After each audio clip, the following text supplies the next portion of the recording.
গণতান্ত্রিক উত্তরণে যত দেরি হয় তত সুবিধাবাদীরা সুযোগ নেয় বললেন বিএনপির মহাসচিব মির্জা ফখরুল ইসলাম আলমগীর। বিস্তারিত রিপোর্টে। সরকারের ভেতরের একটি মহল অত্যন্ত সচেতনভাবে চেষ্টা করছে যারা গণতন্ত্রের পক্ষের শক্তি তারা যেন ক্ষমতায় আসতে না পারে। বুধবার 27 আগস্ট জাতীয় প্রেস ক্লাবে এক আলোচনায় বিএনপির মহাসচিব বলেন, দেশে গণতন্ত্র প্রতিষ্ঠাই এখন মূল লক্ষ্য। ফাঁসিবাদ থেকে গণতন্ত্রে যাওয়ার পথে সংস্কারের কাজ চলছে। সংস্কার প্রক্রিয়া এগিয়ে নিতে বিএনপি সর্বাত্মক সহযোগিতা করছে, কিন্তু রাজনৈতিক মহল পরিকল্পিতভাবে নির্বাচন বানচাল করতে নিত্য নতুন দাবি তুলছে।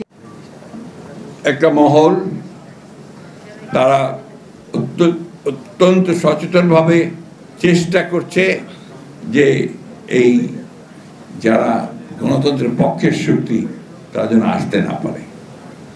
আপনি বলেন, আজকে যখন দেখি পত্রিকায় যে নিউ ইয়র্কে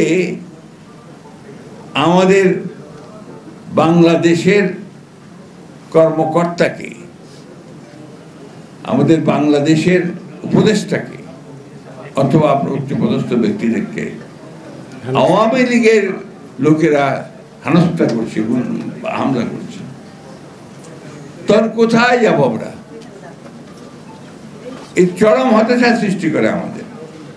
আমরা যখন আজকে একটা পত্রিকায় সকালবেলা উঠেই দেখলাম বিরাট করে ব্লক করে খবর বেরিয়েছে যে একজন ব্যক্তি যিনি বাংলাদেশে বিখ্যাত ব্যাংক লুটের জন্য তিনি ২৫০০ কোটি টাকা দিয়ে দিয়েছেন হাসিনাকে। আমি রাখা করি না, এই সালন দিল্লিতে বসে তিনি ২৫০০ কোটি টাকা দিয়ে দিয়েছেন এবং পরিকল্পনা করেছেন যে কিভাবে ওই টাকাকে ব্যবহার করে তারা বাংলাদেশে নির্বাচন বন্ধ করবে এবং হাসিনাকে আবার